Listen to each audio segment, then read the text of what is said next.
औज़ुबिल्लाहिमिनश्शैतानिर्रजीम बिस्मिल्लाहिर्रहमानिर्रहीम अस्सलाम वालेकुम वरहमतुल्लाहि वबरकातुहू। मैं बात कर रही हूँ मिर्ज़ा साहब के दावाजात का आगाज़ कैसे हुआ।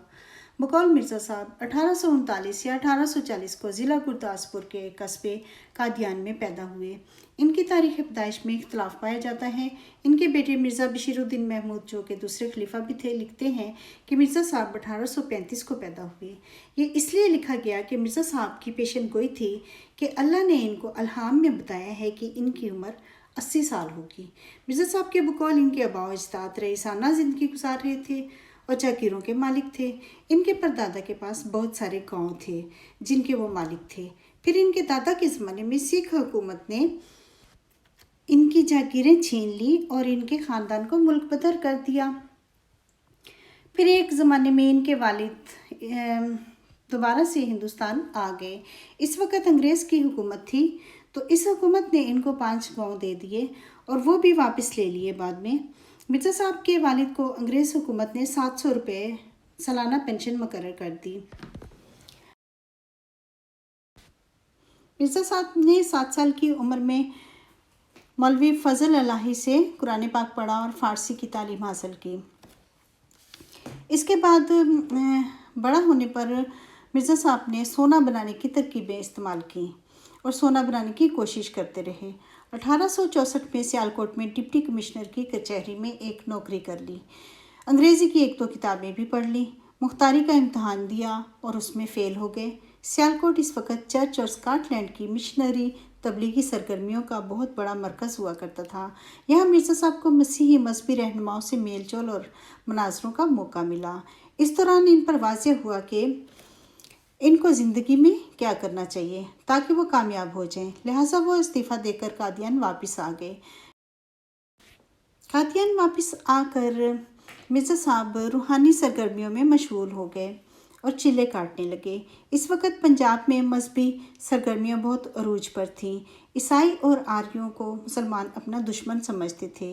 मिर्ज़ा साहब ने अपने मजहबी करियर का आगाज़ एक मुनाजरे से किया और उन्होंने अंग्रेज़ हुकूमत की ताबेदारी और वफ़ादारी के लिए बहुत सारी किताबें भी लिखीं।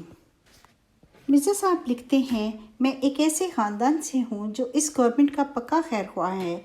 मेरा वालिद मिर्ज़ा ग़ुलाम मुर्तज़ा गवर्नमेंट की नज़र में एक वफ़ादार और खैर ख्वाह आदमी था जिनको दरबार गवर्नर में कुर्सी मिलती थी और जिनका ज़िक्र मिस्टर ग्रेफन साहब की तारीख़ रईसाने पंजाब में है।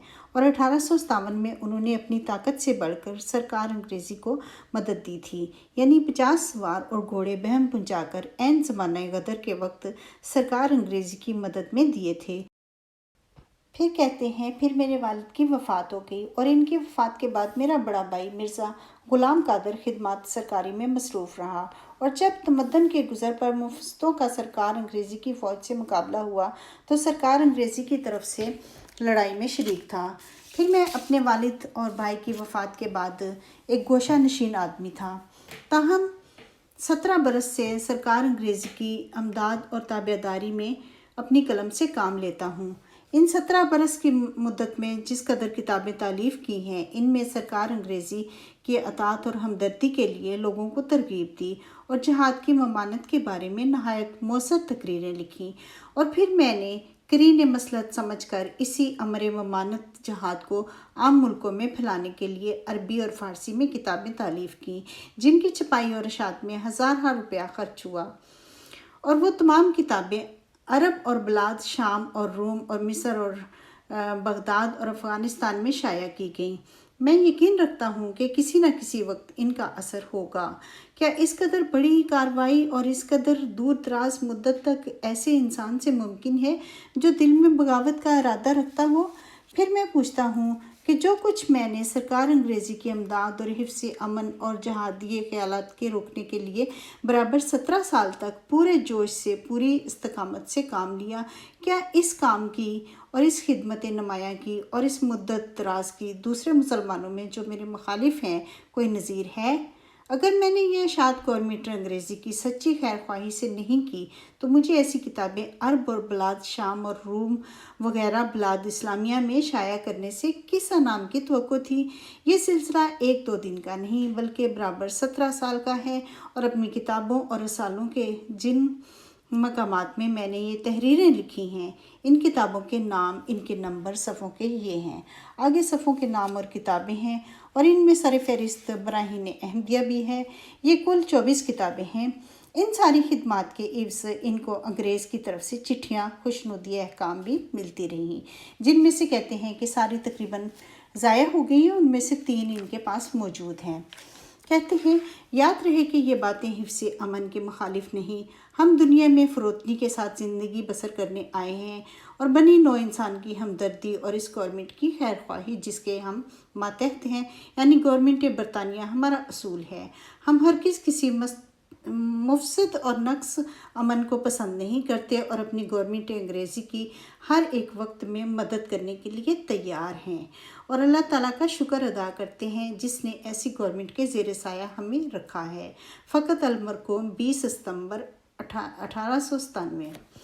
अभी ये जो है जैसे इन्होंने लिखा मैंने वैसे ही पढ़ा है। इसमें थोड़ी सी कुछ राइटिंग की गलतियाँ हैं, जैसे कि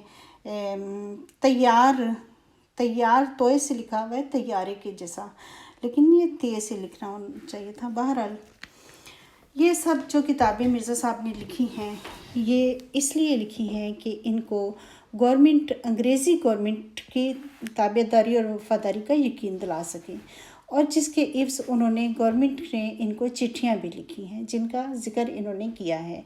यानी कि ये सारा लबे लबाब जो है ये शुरुआत जो की है इन्होंने अपने दावाजात की, ये गवर्नमेंट अंग्रेज़ी की ताबेदारी और वफादारी साबित करने से इन्होंने ये शुरू किया है। ये सारा सिलसिला, सारे दावाजात इनके सारे दावाजात की बुनियाद ही ये है कि इनको गवर्नमेंट, अंग्रेज़ी गवर्नमेंट की फर्माबरदारी और ताबेदारी साबित करनी थी। मुझे यही कहना था। तब आगे अगली वीडियो तक के लिए अल्लाह हाफिज़।